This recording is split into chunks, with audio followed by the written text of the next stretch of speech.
Hello and welcome to the fourth episode of Dystopia. I'm your host Matt Davidson and I'm joined by my colleague, as always, Andrew. How are you, Matt? Yeah, pretty good. How are you going today? I'm good. It's nice to be in a new location, actually.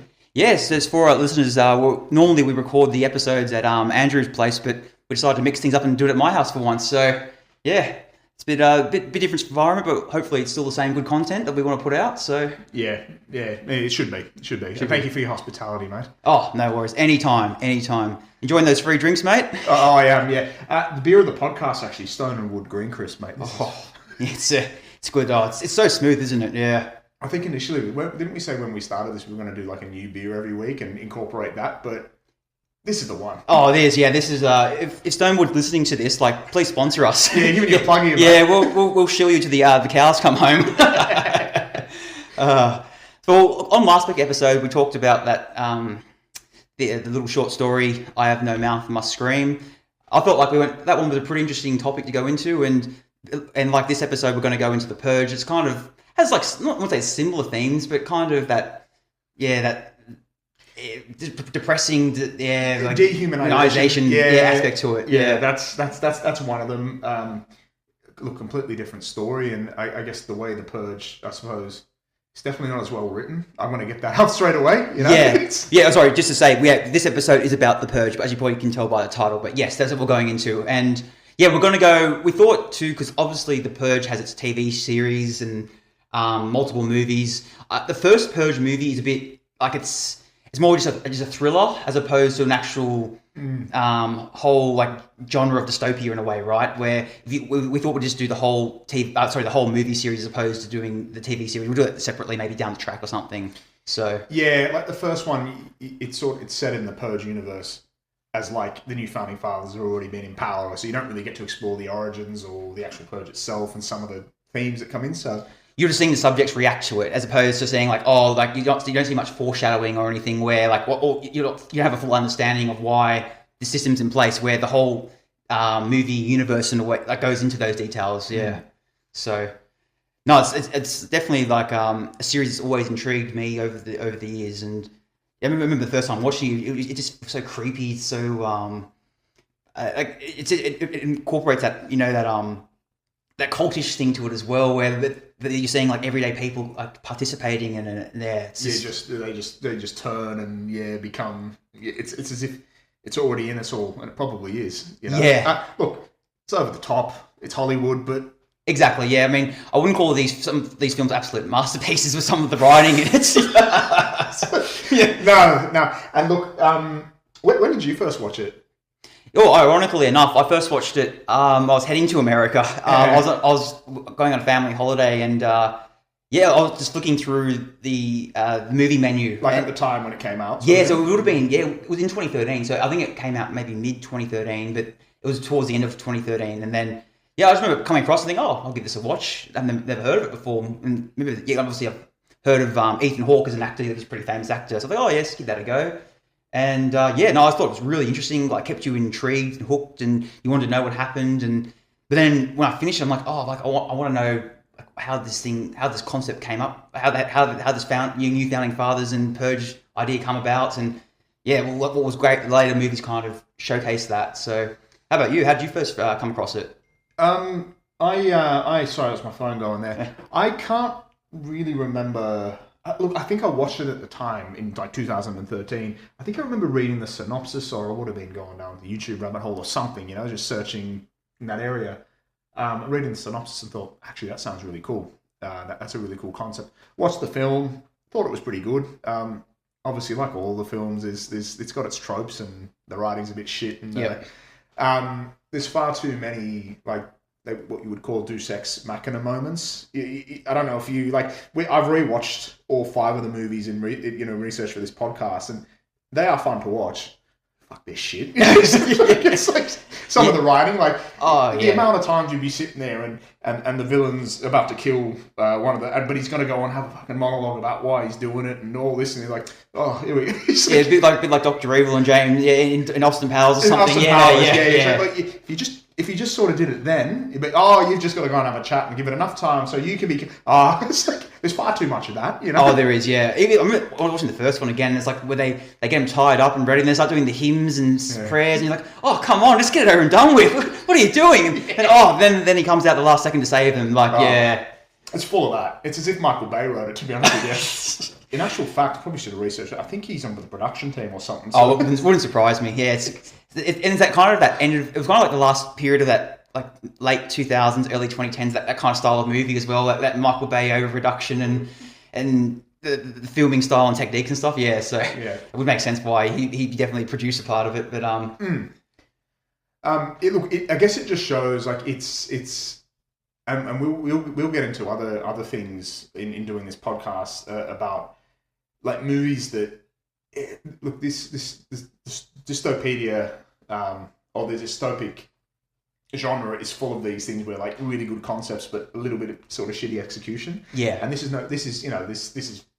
that, right? But there's a reason. I was reading in the 5 movies in the TV series that it's done, I think the combined budget was about $50 million, and they made over like $500 million. So what it does show is what a good concept can do, right? I want to know more, right? You think of the end of that first movie where the neighbors come to save them, but then end up wanting to kill them because they get rid of their rage and their jealousy. They don't. Sorry, spoiler alert. But I wanted to see what happened on the other 364 days of the year. They're running into each other at the shops and like knowing that your neighbor just tried to kill you. But yeah, and then they're watering the garden outside, and hello neighbor, how are you? Like and you just know that within a couple of seconds they would have just butchered you. Like not just in like a take you out. It was a proper like slaughter as well. And yeah. It's the concept. It has that thing of like what zombie movies have to me, or the reason I got into it is like, what would you do in that situation?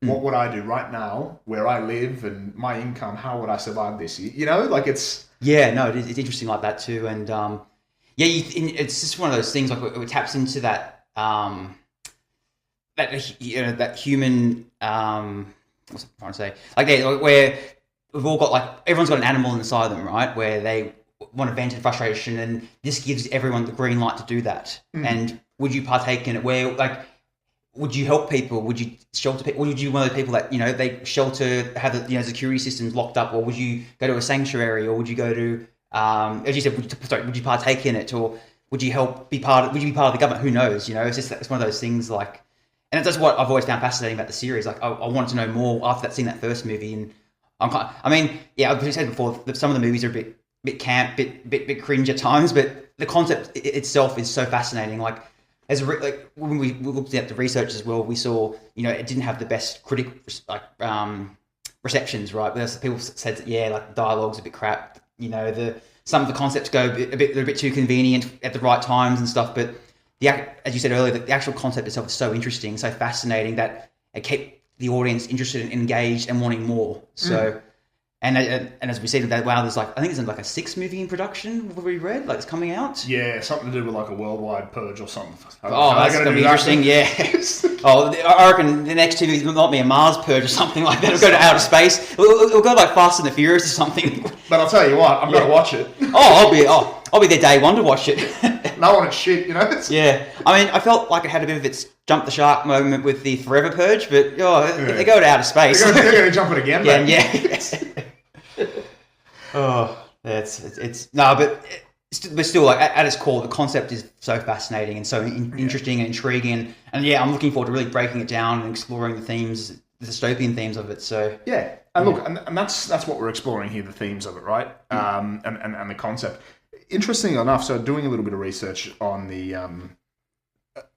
inspiration to it, I found that there was an actual real sort of purge that used to happen in ancient Sparta.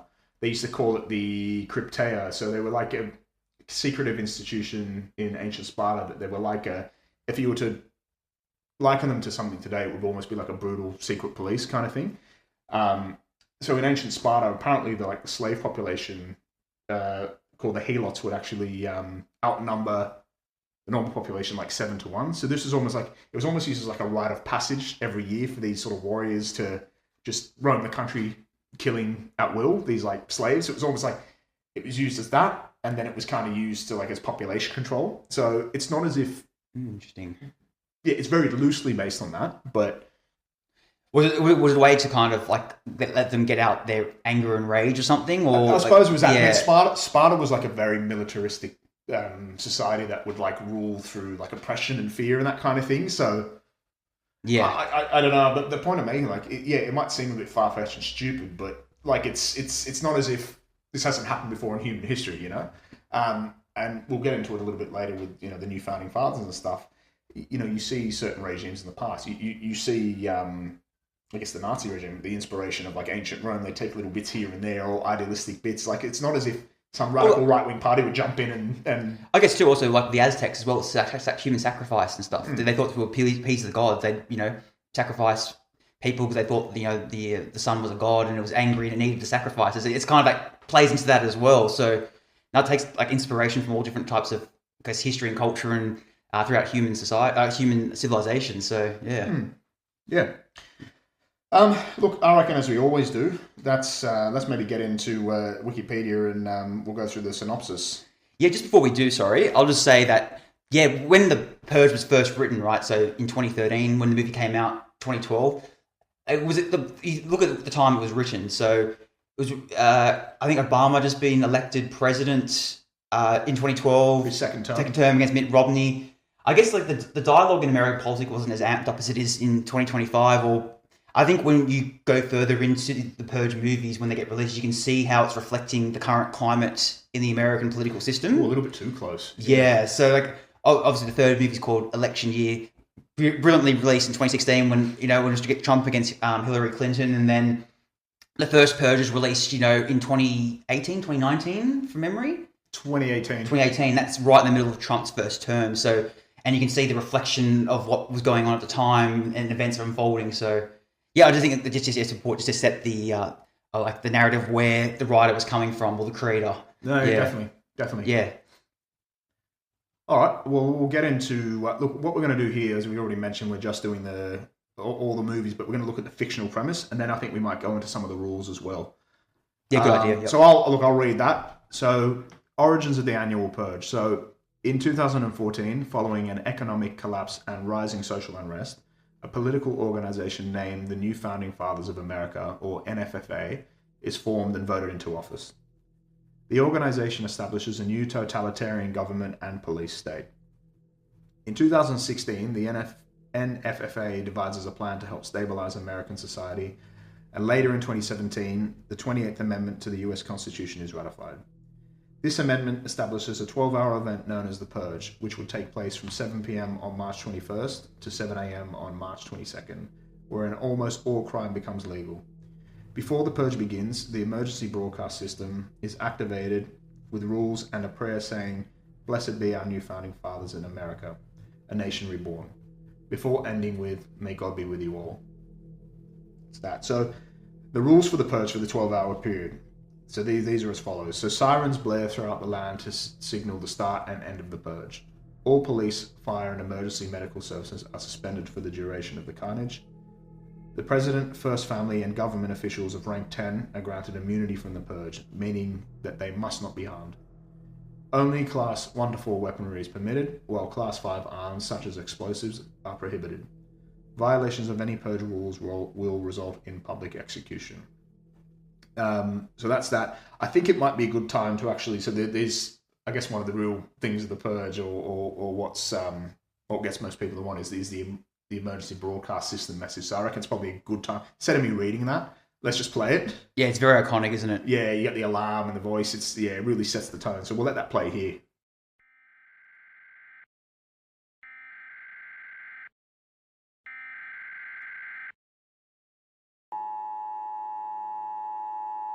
This is not a test.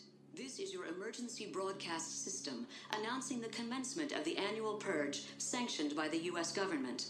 Weapons of Class 4 and lower have been authorized for use during the purge. All other weapons are restricted. Government officials of ranking 10 have been granted immunity from the purge and shall not be harmed. Commencing at the siren, any and all crime, including murder, will be legal for 12 continuous hours. Police, fire, and emergency medical services will be unavailable until tomorrow morning at 7 a.m. when the purge concludes. Blessed be our new founding fathers and America, a nation reborn. May God be with you all.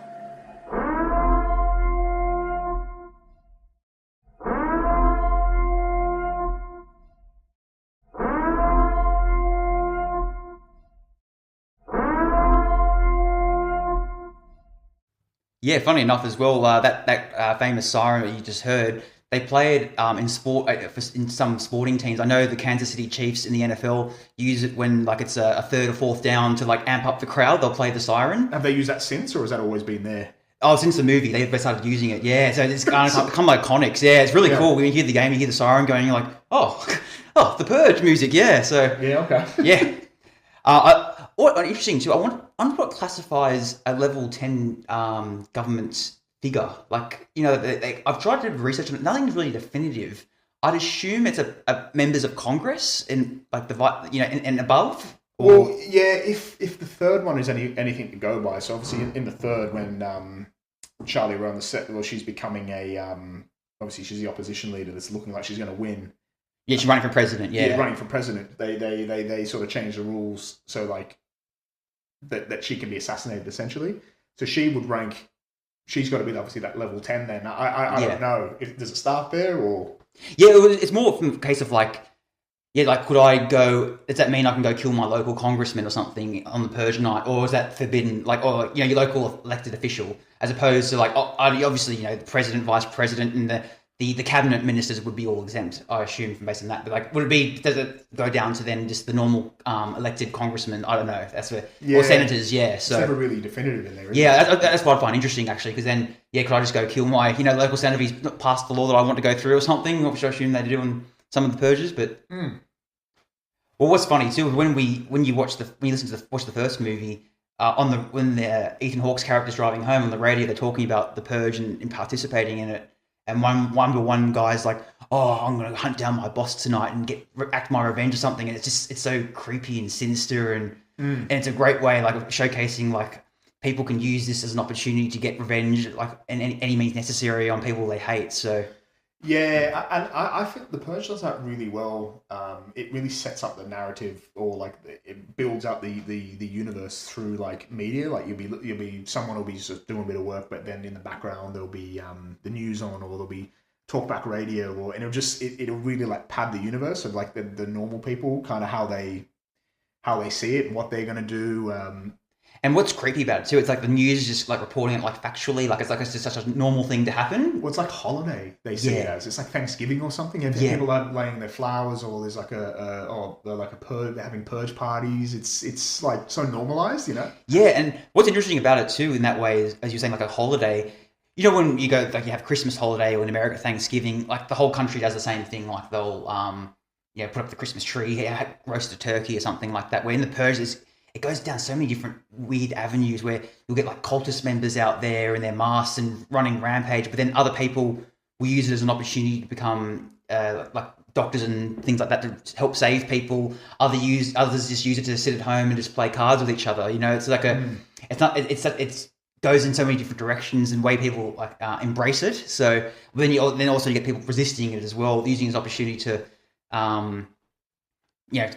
take out political opponents and stuff like that as well. So yeah, and look, that's probably a good way of taking out political opponents. Is probably a good time to get into the themes and like the central party, so the NFFA, they're the oppressive government. They're talking about their rise to power. So it's established in the series that like America, they was facing social collapse, economic collapse. I think there was talk there was like a quadruple dip recession, significant dollar devaluation. America was in 2 wars. I mean, I think they say in the first movie as well, like, everyone thought the global financial crisis of 2008 was bad. There was nothing compared to what's going on now. So and it's like, so the NFFA sees this to take control, and I think it's interesting. Like it mirrors other historical. Yeah, have we seen that before in history before? Yeah, well, we have. You look at Nazi Germany. You look at them using, I guess, the humiliation after the First World War, the Versailles Treaty, which is a whole other thing.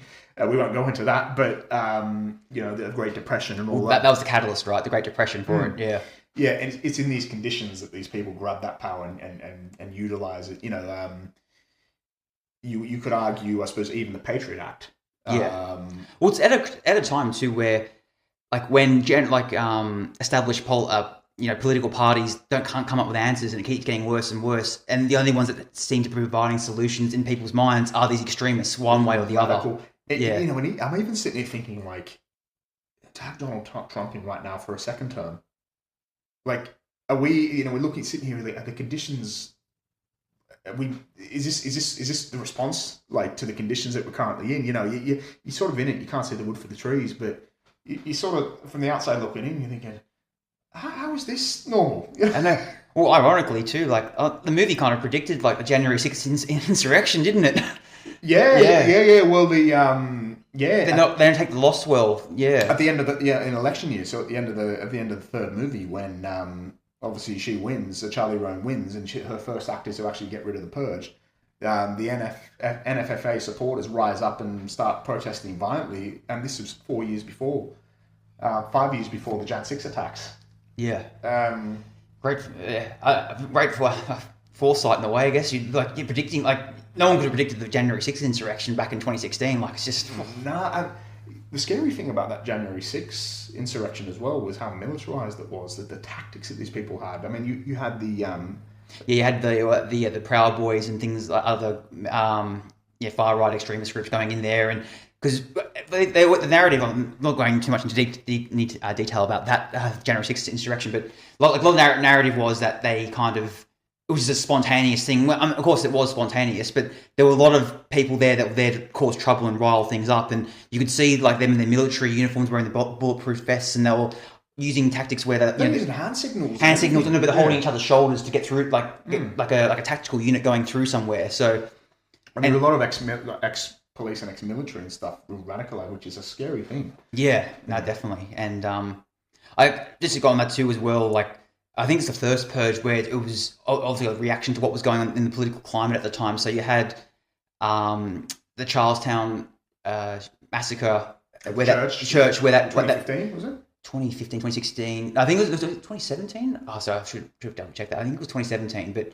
yeah, that 18-year-old kid or something went into that church and massacred all those black people in the church, like, because he was a white supremacist. And then the film mirrors that, where it happens in the Purge first one, and then other things with there's like the Proud Boys and other, when they were trying to, I think it was when it was the Soviet, not Soviet Union, the Confederacy, they were talking about, they were tearing down the statues in southern places, and then a lot of local people were protesting about it, and they were blocking things and walking down the street holding tiki torches, and it was really odd and creepy. So, from looking at it from an outsider in, and you can see they were getting a lot of in the first Purge, especially that in the one that came in 2018, they were mirroring that things that were going on in that current political climate in America. So and it's kind of and when you're seeing that parodied in a Purge movie, it is really, like, a bit too close to home in some ways. Like, it's well, that's the funny thing.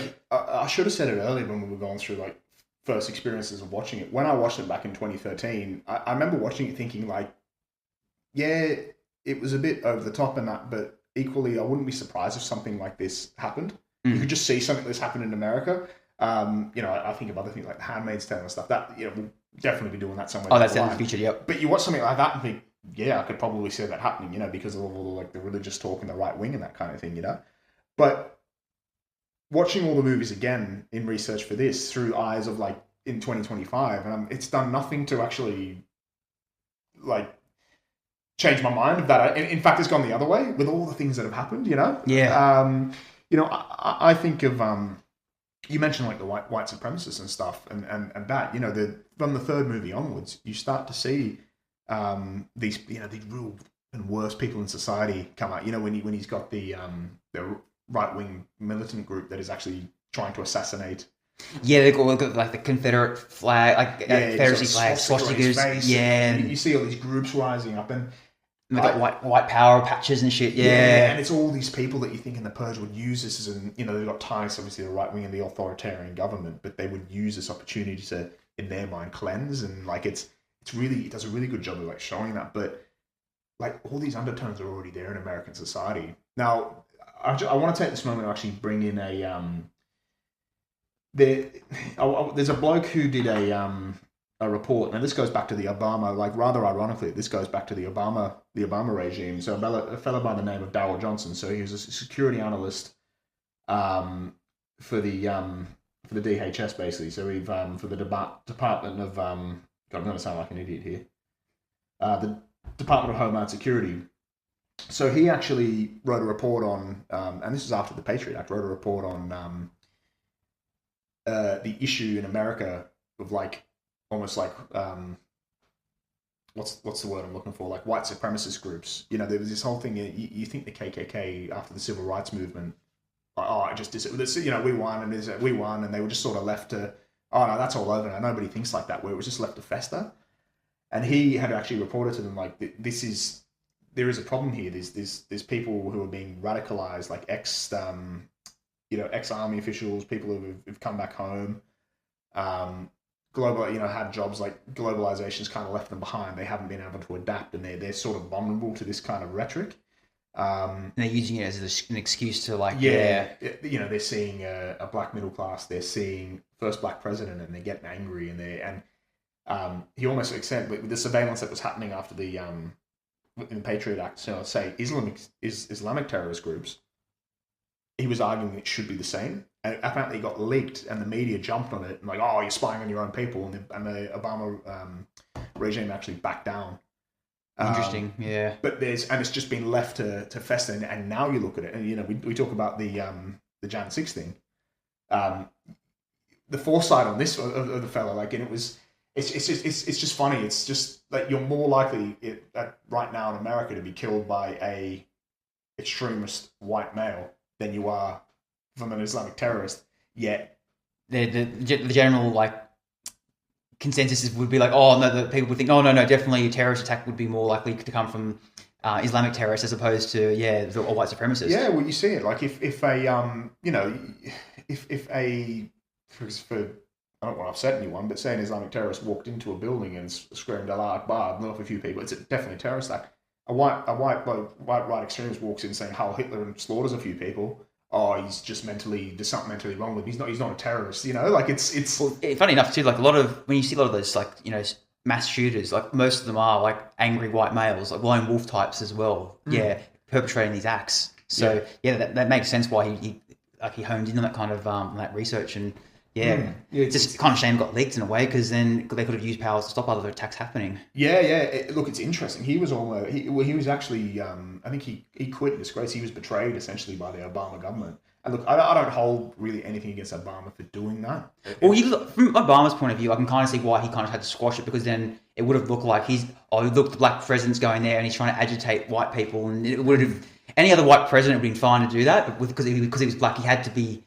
I kind of felt he's kind of like leashed in a way where he couldn't like go fully into anything like that, because then it'd be perceived in that wrong way. Yeah, well, he's damned if he does, and he's damned if he doesn't. We're blaming him essentially. Well, he's probably going to take the blame for it now. Yeah, that's what it sounds like I'm doing, but I'm not. Like, hindsight's a wonderful thing, right? Yeah, exactly. Yeah. But I always thought that was interesting watching The Purge again, and remembering that. Look, it was a podcast I listened to that someone talking about that. This fellow Darrell Johnson. It was just interesting from that third movie onwards. It was showing that it is rife in American society right now. These right-wing extremists, right-wing white supremacist groups. It's festering, yeah. Yeah, and it really explores that. Yeah, and obviously we're not too much of a political podcast, but like part of politics is part of this the Purge series in a way, and I guess what we've seen recently too with Trump being elected, and we're seeing the ramp up of like anti-immigration, multiculturalism in a way. So like it's kind of crazy how it's kind of predicting it in a way. It's themes of it in the TV series, in the movie series like that. So yeah. Oh yeah. So I guess another thing as well, like a theme was like staying on the like oppressive government control. It's the way the NFFA actually uses the purge. So they through propaganda, I guess they sell it as it's to cleanse society, or they use a lot of religious rhetoric as well, don't they? Like cleanse your soul, and it's righteous and it's patriotic, and all the while it's a tool used to just or it's it's a reborn nation by doing this. It's like you're cleansing it, all sins and stuff. And blinding everyone to the fact that they're just using it as a vehicle to I guess control population, to get rid of the welfare state. We really see that in the second one, where they see I guess these militant groups, which probably a bit like the Wagner group with Putin's mate Prigozhin and that, are actually moving into like lower socioeconomic areas, targeting certain buildings, slaughtering the populace, and they're using this as a vehicle to kind of like, I guess, I say get rid of the welfare state. They don't have to take care of them anymore. It's helping the economy, right? Exactly. What interesting on that was in the first Purge that came out in 2018, how you see, like when the Purge begins, you see a couple of murders here and there, but then they're not happy with the results because they needed to make sure that the Purge was successful to get over the line and become part of the indoctrinated into the American society. So they took matters into their own hands and inserted like mercenaries, like the Wagner group, similar because they had Russian accents when the guy grabs the walkie-talkie, and then also the Nazis and other right-wing extremists go in there. They go into this building and just slaughter people left, right, and center. Because the whole point of the Purge, when they're trying to promote it, was like, as humans, we have these instincts. We need to get them out, and we need to vent our anger and release these violent acts, and then that will cleanse everything and make everything great again. But people weren't really participating in it initially. People were just kind of treating it as a bit of I can loot and throw a couple of cocktail molotovs and things like that. But then when they started to insert those people, and then they started wiping people out left, right, and center, then that gave them the initiative to show, no, people love this. People they want to embrace this and be part of the American society going forward. So, but it's a great thing. Like I'm talking about dystopia, like this party manipulating the message and twisting it and like affecting stats to help their cause. So that first movie really shows that. And like, do you remember with the scientist? I think it was, and she was like saying, "Well, you're just messing with the numbers, aren't you? You're not. Yeah, this is not a natural occurrence thing happening." Yeah. And then when you see it, like you see all the it's funny when the the first movie that came out in 2013, when they're talking about you've got some sort of scientists and psychologists coming on and like, no, the Purge is a good thing because it releases this, and it's almost like these lobbyists like. No, like you do today's society. No, Pepsi's actually good for you. No, sugar's good. Of course you say that, mate, because Pepsi paid for it. Yeah, well, the old days was where smoking was good for you. The doctor said it was good. Yeah. They're under there and they're taking money under the table. Yeah. Yeah, you see all that the way it's justified, and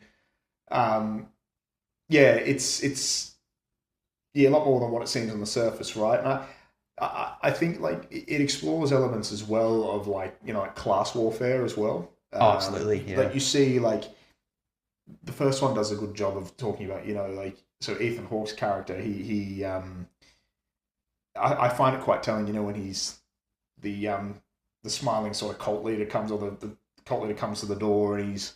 The preppy boy, preppy boy does a very good job. Reese Wakefield, I think his name is. Yeah, he nailed that role. He was so creepy. Yeah, you just want to hit him as well. Yeah, had the perfect blonde hair, fucking wearing the schoolboy suit as well. Yeah, born to rule kind of. Like, yeah. But when he says to him, look, when he's saying, look, give us what are you doing here? Why have you taken some of this swine in or anything? And he said, no, I assure you. I love the Purge. Me and my family have made all this money off the Purge. We sell security systems. It's almost like that capitalism thing of it's good for me. So yeah. Well, I remember in the movie too, where because I think the son was like asking, why do we do the Purge? Why is it part of this thing? And then they were saying, look, you don't know what it was like in the before times, and this helped get America back to made America great again. Ironically, yeah. So they were saying that, and then.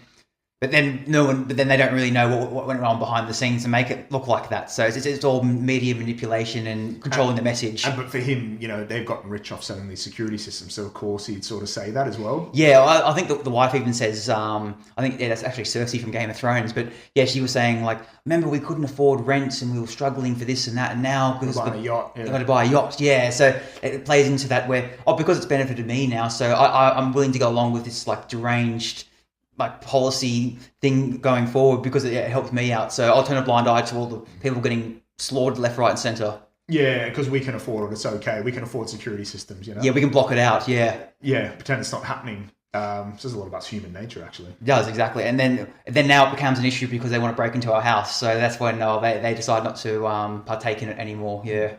I also think it's interesting, like the kid, he's seeing the homeless guy running from these purges, and he's like idyllic. He lets him in, and he's looking at it from they're just going to kill him. But then he gets in, and he's like, well, they're going to kill us, and I almost feel like that innocence of a kid. He's looking at it like so idyllic. I'm like, you think this is how it should work, and the dad's almost like, look, mate, this is how the world works.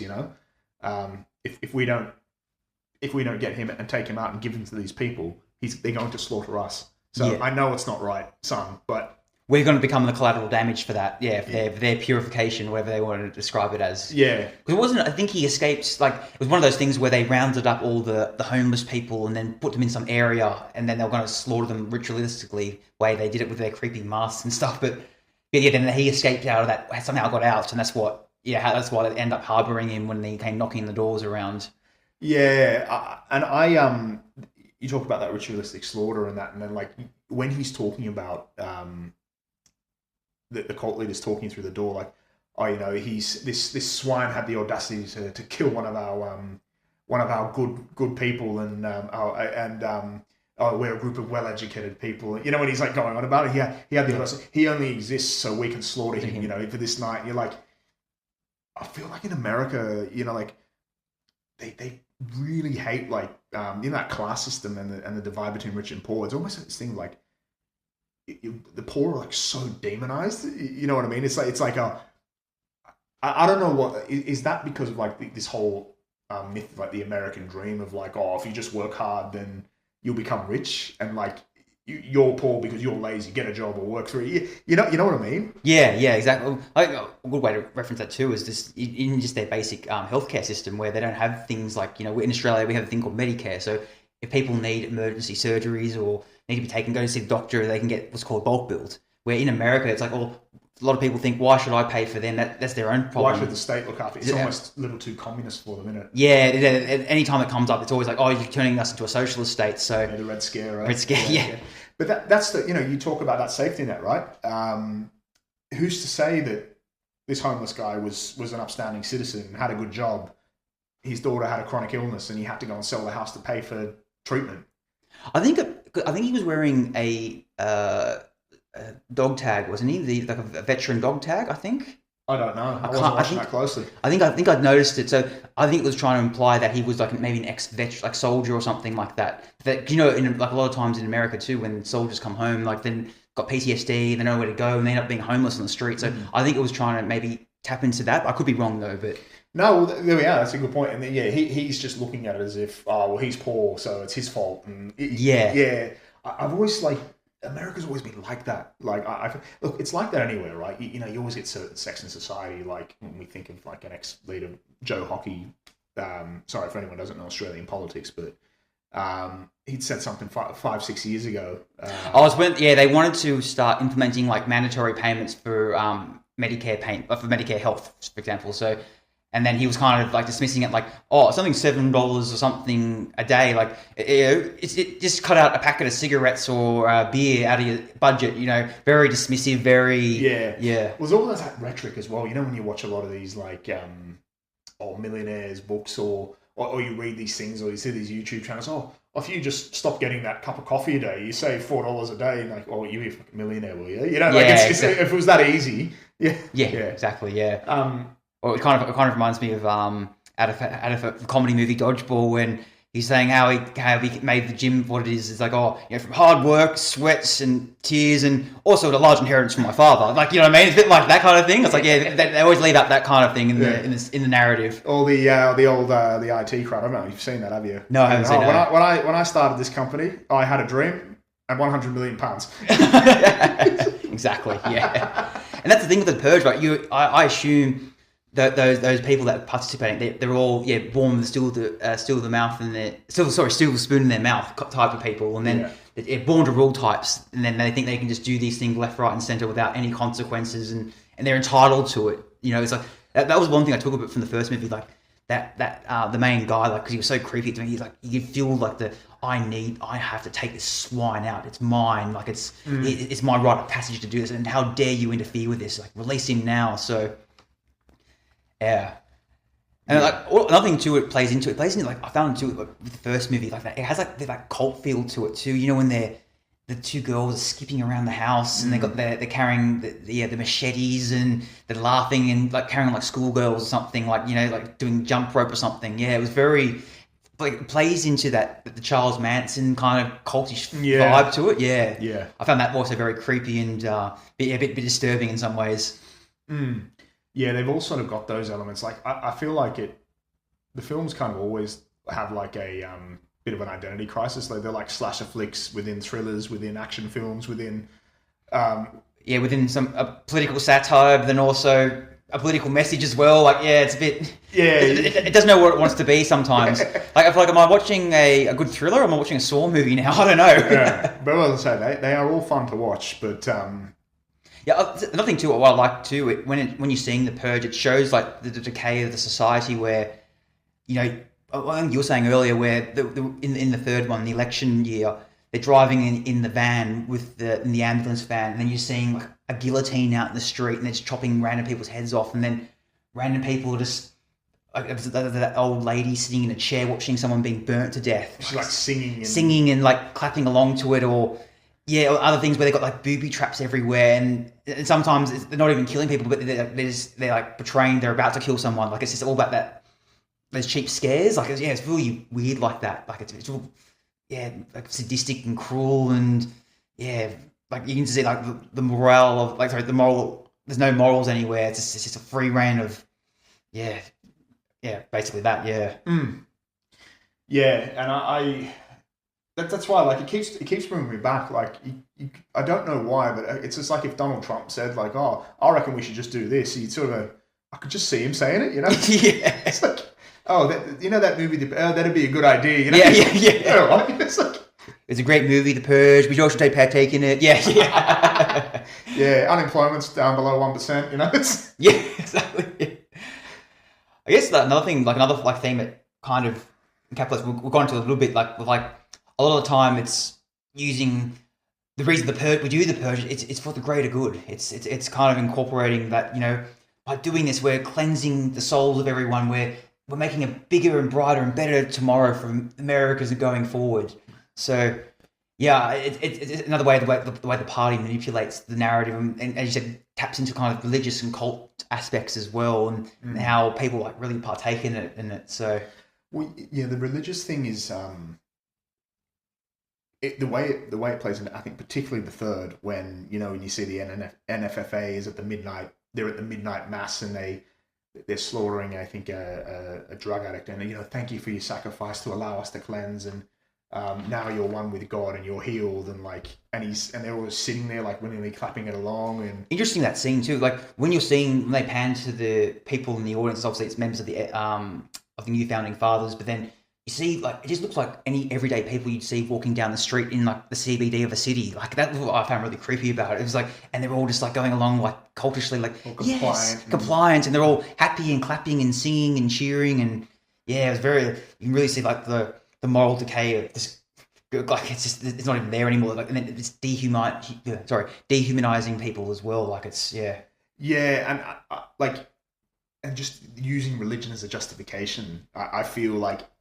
And you often see this rhetoric in like the right wing politics. Now, correct me if I'm wrong, but even in like here in Australia, when it's just used as like, look, I can remember when we were going through voting about gay marriage and everything. I think in 2017, was that right? Around that time, yeah. Yeah, and you're reading the reasons why certain politicians were voting against it, and they were citing like the Bible and stuff as well, like as if I'm not trying to have a go at religion, but how is that used as a justification? Like I find it a bit strange. Like, and in America, it's like that tenfold. The fact that we're sort of still sitting here talking like abortion rights and stuff like that. It's how that's used as a justification is I've always kind of been a little bit uneasy with that. You know.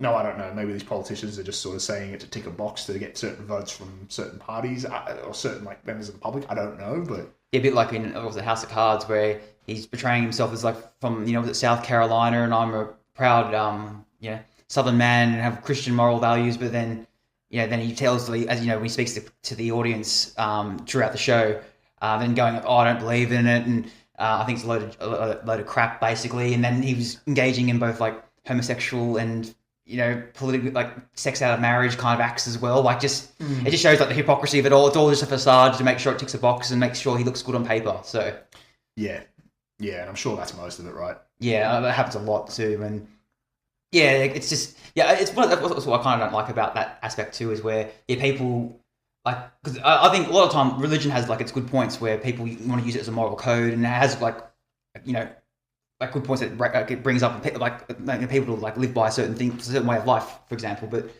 then people like that exploit it and use it as an excuse to do whatever they want and not, or they'll preach it but not partake in it. So do as I say, not as I do types. So and then that's what the Purge kind of portrays, right? So as we said earlier, ironically enough, where they encourage this cleansing, but then they're protected under because they're a rank 10 government agent or a government official. Sorry, so when it suits them, but then when they want to take out political opponents, then now it's all right. Let's change the rules. Rules, yes, we can get rid of them. So I always find it interesting the way they justify the changing of the rules in that third one. So when it's very clever, where like I think you've got the resistance leader Dante saying like, there's a few people saying, you're protected from it. Why does it matter? They just, it's us, it's the poor that cop it. They're the elite are protected. And then they sort of come out and say, look, we hear what you're saying. And this year's Purge, for the first time only, we're going to do that. We've listened to you, But all the while, like, they've sold us that, but they need to kill the opposition leader, Well, importantly, too, in that election year movie where the opposition, what was her name again, sorry? Charlie Roan. Charlie Roan, yeah. So she's... Because remember they were going in there to kill all the founding fathers at that church, and then she was like saying, "No, don't kill them because you're going to make them a martyr. Then they'll forever be like held up as these like godlike figures then going forward." So that's why no, let them be elected out, let them like fade away into the distance. Yeah, because if you take them out, they'll be forever immortalized. That's very Big Brother. It is, yeah. It is actually, yeah. I didn't think of that. Yeah, that is very 1984. So no, it's an interesting take on it. And I think some of them get killed in the exchange fire from memory when they're shooting at the air, but the main guy survives and they keep him alive for that purpose. Yeah, and then that's how come the president down the track. Yeah. And then you see, and we mentioned it before, but I love that ending in the movie. Like, she's been voted out, the NFA have been voted out. We're seeing reports of violence here to NFFA members who haven't taken kindly to it. And it fades out to song "I'm Afraid of Americans" by David Bowie. Which is you've seen the video clip to that? No, I haven't. No. I have to watch it. It is David Bowie's the best artist of all time in my opinion. But you watch this. I think it came out like the year 2001. I might be wrong. Some of the things in that video clip, some of the things happening, it's heavily influenced the Purge. Now I couldn't find anything to suggest that that's. But I couldn't find anything to suggest that. In researching the Purge that's influenced it, but you watch that video and tell me there's no influence there. It's incredible. I'll have to check it out, definitely. Look, another thing before we sort of sign off, I wanted to touch on as well is the themes of like resistance in it. You've got in the second movie, you've got Carmelo, and then you've got Dante in the third. I always find it weird, like, so it's established that it's like a totalitarian rule and like a police state, there's lots of propaganda, but then you're also seeing these guys on the news before the Purge and saying like, this is what the Purge is about, don't partake in it, it's to kill us, the government are wrong. But there's this like dissenting voices, like you think, Now, is that shit writing? I mean, there's every chance it could be. Most likely. Yeah. Or is it like the new founding fathers are trying to appear like, oh, we believe in freedom of speech and like... I think it's tapping into that. Yeah, they're saying like, oh no, this still is a technically democratic country. There's no manipulation. It's a fair election. What goes on here and there, and and then obviously down the track it doesn't. You can see behind the scenes they're singing a different tune. So no, I think it definitely is tapping into that aspect of it as opposed to like I think there is a bit of shitty writing in there, but I don't think there's a lot of shitty writing. I think that point is done on purpose. So it's the NFFA's way of being like, we still hold up the values of the old constitution, but while we're the new founding fathers and doing this and that, but at the same time everyone's got their freedom of speech. Everyone has their right to voice their opinion. But then, if you don't agree with that opinion, we'll take you out during the purge, though. So, yeah, they're great numbers. Yeah, they do. Yeah, they skew the numbers, and you just see them all sitting around the table at the end, looking at the numbers, getting the Vaseline. Yeah, definitely. Yeah, it would be interesting too. Like, I don't know, maybe you and me are the only one that would be interested in this, but I'd love to see them. I think we might have touched on it a bit earlier, but I'd love to see a movie where it's like the Purge 364. Sorry, the universe 364 days besides the Purge. Like, how do people interact during the Purge? Like, how do they control? How do they run the government? How do they organize things? How do they keep the crime down? Like on the books, basically. How do they do that? The series, it's sort of, and forgive me, I watched the series recently. Yeah, I watched it too, but I don't remember. I don't know. It didn't stick with me, the series, that well. Yeah. Yeah. It explores, and we've said that we're just going to do the movies in this one, but the series, from memory, explores that a little bit. It talks about like the NFFA behind the scenes, and then one of the things is where you've got the it follows almost like an analyst in the NFFA security team who's like following up, and then you see certain people have died and then it links to maybe the Purge isn't for the greater good, or maybe it's actually population control, like obviously. Oh, the eureka moment. Yeah. Yeah. My God. Yeah.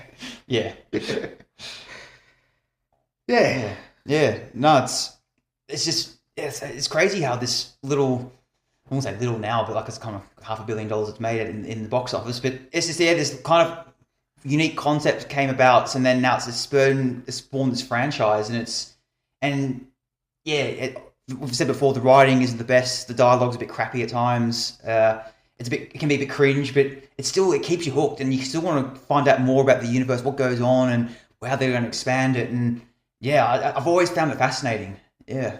Yeah, me too. And it as stupid as it is, like it just mirrors so much of American society, and I'm really like, look, before we go, one thing I wanted to mention as well, what I really liked, in the third one when you've got the news report for the Purge starts, and you see like murder tourism. So you see people coming over from South Africa and Russia, and we love the Purge, we want to be like Americans, and like it's like these, and it's come a big booming it's for the economy, tourism industry. Yeah, that was insane. I'd be interested to see like how they would it come like a safari, like one of those trophy hunters or something, and they go and do that, like, and whereabouts in America would they drop them? Like go to like, I don't know, LA or down to somewhere in the south, the north, who knows. Yeah, that'd be fascinating to explore that. Like, even like a little battler like us in Australia, or something, like a couple of Aussies going over there partaking in it or something. It'd be fascinating. Yeah, that exploring like for it's all the things it's doing for the economy is really cool. Like, you want to know more. Like, I could just see like a series on that. Yeah, that's a good concept. Yeah, so. We'll send this podcast to the writers and see if they agree with us. See if they can come up with it. Yeah, after the worldwide purge that they're doing. Yeah, I don't know how they're going to do that.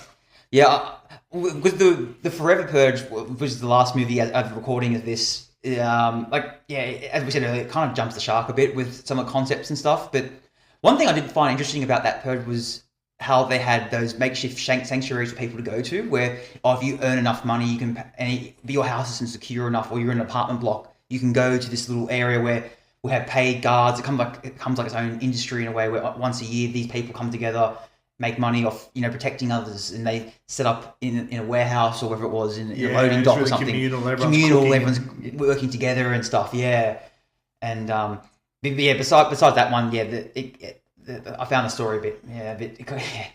It had some interesting points, but it got, I don't know, it felt a bit, not to say over the top, but a bit, bit of a leap, you know. Yeah, a bit of a leap. Like how would they coordinate, and how would everyone in the country sort of be able to maintain? Look, the way it ended sort of pissed me off as well. You know, with they get into Mexico and ordinary citizens are picking up arms to fight against these purges to show that they're against hate, and you're like, fuck. Yeah. Just it's so idyllic as well. Like, like good versus evil. Like, fuck off. Like, it's. I think the one part of the movie I'm like, yeah, this is pretty shit. Is when they're in the truck and they're driving down, then those bikers start attacking the truck, and then she holds the flag up like, oh, okay, boss, they're one of us, let's go. It's like, oh, come on, like, you know, like one of the goons or something out of like Scooby Doo or something, like, yeah, or Batman. Yeah. No, that's what I was a bit like. It was a bit. Yeah, we say it's a bit camp, bit. I mean, we could probably do another hour on all the shit in the Purge. Oh yeah. Maybe there's a side mission episode. We'll just do all the silly one-liners and cringe. That's the Patreon. We'll put that one behind the paywall. Yeah, down the track. Yeah. Oh yeah. Before we wrap up the episode, what now that currently, as I said before, as recording of this, there's 5 movies. 5 movies in total. What is your favourite one and why? Look, I'd say the third. I think the third's the most complete in my opinion. You get to see it from the political side. You get to see the religious rhetoric. You get to see actually elements of the Purge as well, like with the ordinary people. Look, I think the third is probably the most complete in my opinion. What about you?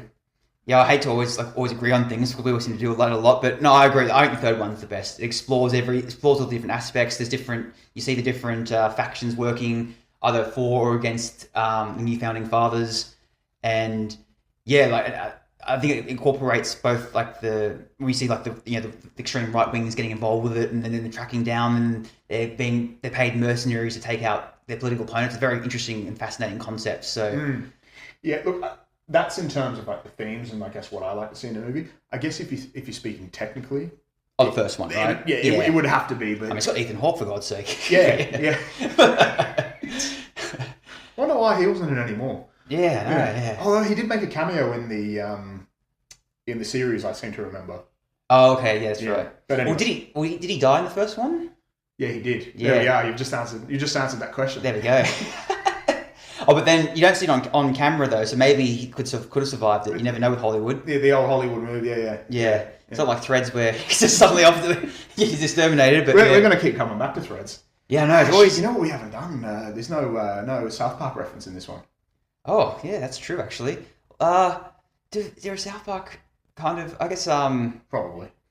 Yeah, we do apologise for missing out on South Park Easter egg, but we'll do better next week's episode. I don't know, I don't know. What are we doing next week? Yeah, so next week's episode, we'll be delving into a book that will turn into... a short novel book that was turned into a Twilight Zone episode in the 80s called Examination Day.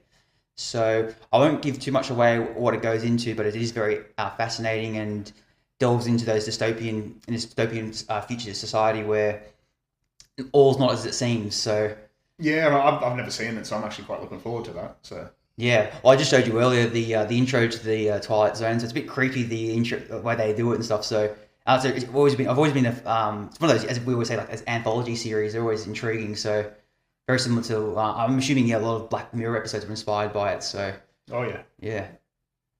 Well, yeah. So that will wrap up this week's episode of Dystopia. As always, please feel free to reach out to us on Instagram. So that's at DystopiaPod. You can also reach out to us via email at info@dystopediapod.com. So yeah, give us some feedback. Rate us on your favourite podcast app. 5-star, 1-star, we don't care. Tell us anything we've missed and we might need to go through. Yeah. You might have seen it. We're always open to that. So yeah, exactly. We probably have missed something, to be honest with you. Yeah, I probably butchered something, got something wrong. So I'm always willing to hear the feedback. So yeah, I think that will wrap us up now. And hope to catch you next time, guys. Thanks very much. Thank you.